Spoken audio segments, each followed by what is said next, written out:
And here we are on Alterzim's Stronghold. Darth Catus, the Zerg player, against his opponent Drogith, the Protoss player. I like your decal, by the way. Zerg. Thank you. He's And a here we go, ladies and gentlemen. Let me get to another channel where I am not being bombarded with chat. Alright, here we go. On the top left-hand corner, we have Darth Catus, the purple Zerg. His opponent, Drogith, the teal Protoss, on the bottom right-hand side of the same map. And if you are a fan of big maps, Alterzim's Stronghold is a map for you, because this is a map where big things happen. I am so excited to see these two players go up against each other. As you may well know, Darth Catus has a long-standing history in StarCraft 2. As you may know, it was his idea, actually, for the invention of creep. Believe it or not, he and Justin Browder, the original guy who invented StarCraft 2, Darth Catus and he were in science lab many years ago. They were high school buddies, and Darth Catus and his friend were kind of goofing around in science lab, and a beaker of purple goo crashed on the floor and spilled out, and boom, all of a sudden all this purple goo started all over the floor, propagating, and Darth Catus said to his friend Dustin, "Oh my goodness, that is creepy." And henceforth we have the invention of the Zerg map control device known as creep. True story. Saw it. Believe it. It's true. And here we go. Drogith starting out with a gateway and a gas. Second pylon on the way. Now Drogith, as you may well know, is known for his 4-gate shenanigans.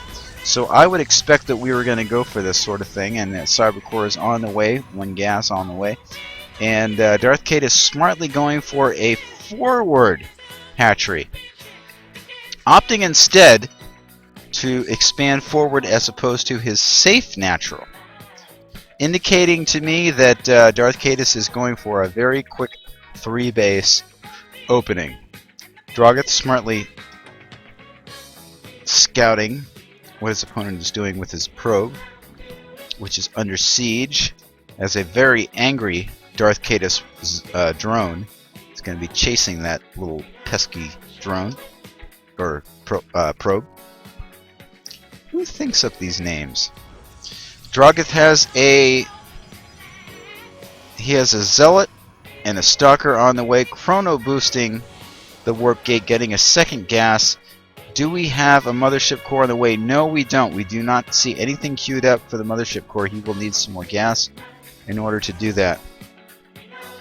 Meanwhile, the worker war begins in the center of the map, and Darth Catus has a smartly placed overlord in position to spot any kind of shenanigans that might be coming his way. And as predicted by your friend and ally Jim Raynor, 3rd base is on the way. Darth Catus going for a very strong macro game against his opponent Drogith, who is producing, before any gateways, a Twilight Council.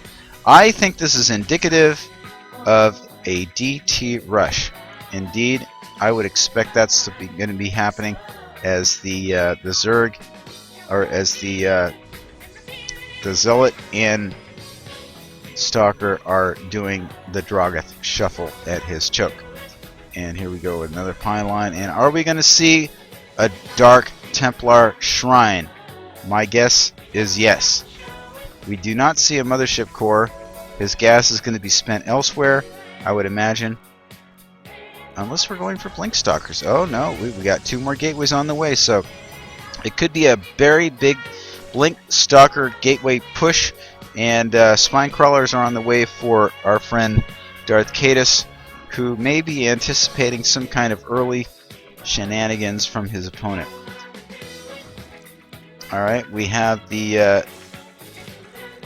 he has not quite researched the metabolic boost. In fact, our friend Darth Catus has not even ventured to invest in gas. at this point of the game, spending all of his money on an early econ build. Creep Tumors, Queens, and Zealot Charge coming up for our friend Drogith. So that's what the Twilight Council was for. Alright, so I would expect a proxy pylon is going to be set down fairly soon, and there is the probe to do just that. Ideally, in Drogith's case, his opponent will not scout his probe going out into the map. What kind of nonsense is... What is... I don't even know what this is. Okay, well, it was corrected, obviously. There was some kind of a weird thing going on with the rally points. Proxy pylon going down. Scantipede notices a probe going by. Is Drogith going to be able to scout his opponent with a secondary secondary macro hatchery going on? Because, you know, 3 hatcheries are just not enough. Alright, Zealot Charge. Just about done. Actually, it is done. And we have a lot of Zealots en route, but that first Stalker sees a lot of Spine Crawlers. I'll tell you what, if there's anything to be said about Darth Caedus, he likes his static defense. He knows how the game works. Drogith with 50 supply to his opponent's 67 and growing.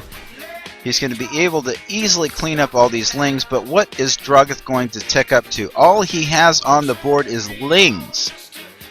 Lings. He does not even have Metabolic Boost. He does not have any gases. No gases. This is actually not a very good situation for Darth Caedus, as the Zealots just do a little run by, and boom! 2 Queens are going to die. And finding a nice little pocket to put his Zealots, Drogith is going to be starting to clean house. We have absolutely no tech from Darth Caedus. He has nothing. He has Lings. What is he going to do? 14 Lings are not going to beat all these Zealots with charge. Boom! A move. You're dead. And on top of this, our friend Drogith is expanding. Now, please note that Drogith is actually handicapped. He has a cast on his hand, and he's actually playing one-handed. He has absolutely no idea how to play this game, but he is beating the fan favorite Darth Caedus, who is desperately reaching for those Spine Crawlers to put something down that he can use to defend against this horrible push. Oh my goodness. Drogith. He's going to lose his Zealots, but at what cost? More Zealots being morphed in. The harass does not complete, and we have a Dark Shrine en route. Although Darth Caedus smartly has positioned his Spore Crawlers to be able to detect the Invisible Man. Now Darth Caedus, if he wants to stay in this game, my bro, he is going to have to throw down a Roach Warren. He's going to have to tech up to Mutalisks. He's going to have to put an Infestation Pit. He's going to have to do something besides just making Lings. I mean, a Baleen Nest. Anything. But what is he doing? He is producing 6 drones and 1 queen and 3 Spine Crawlers. I don't think...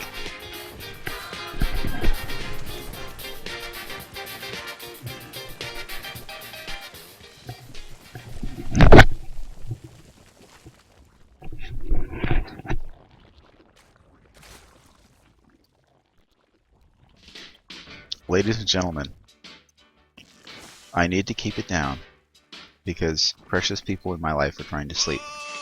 So, Darth Caedus has many Lings.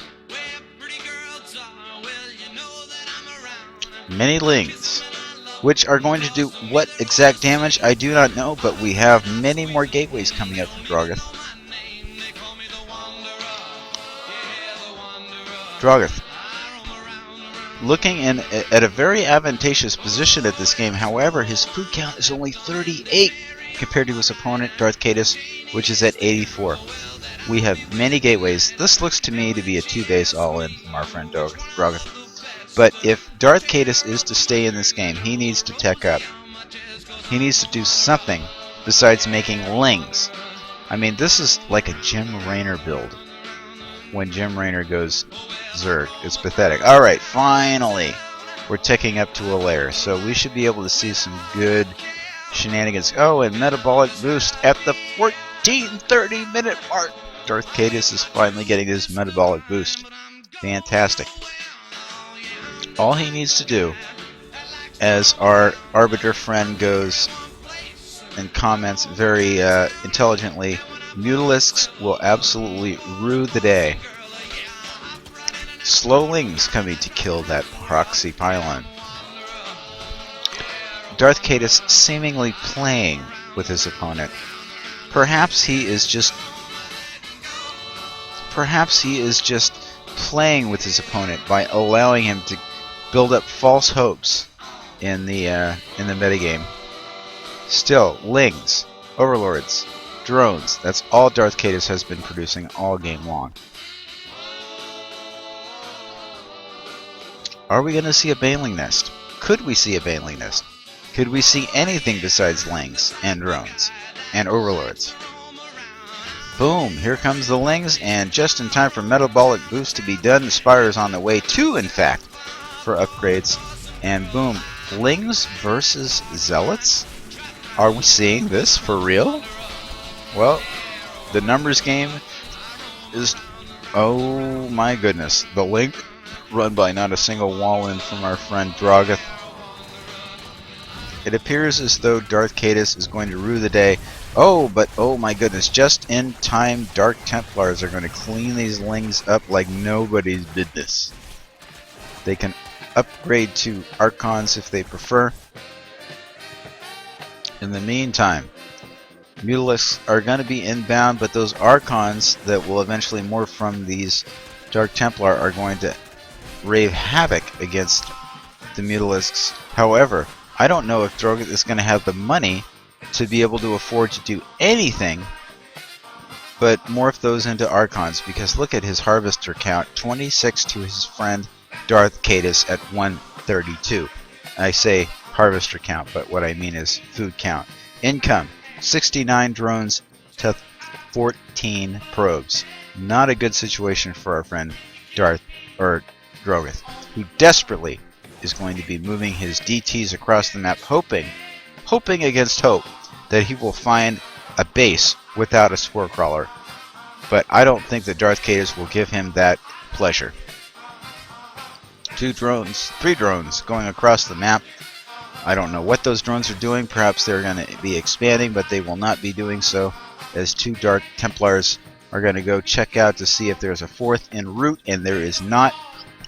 Meanwhile, Mutalisks flying through the air at the greatest of ease. They are Mutalisks of the flying trapeze. Dark Templars in position to intercept any drone that would dare to expand to a 4th base. Oh, the minerals are going thin for our friend Darth Drogith. Mutalisks, which are upgraded to 0-0, are going to be going into the base and taking out the pylons first that will stump the production, and Drogith taps out with a GG. Ladies and gentlemen, thank you for watching. Thank you for listening. This is Jim Raynor. Have a nice day.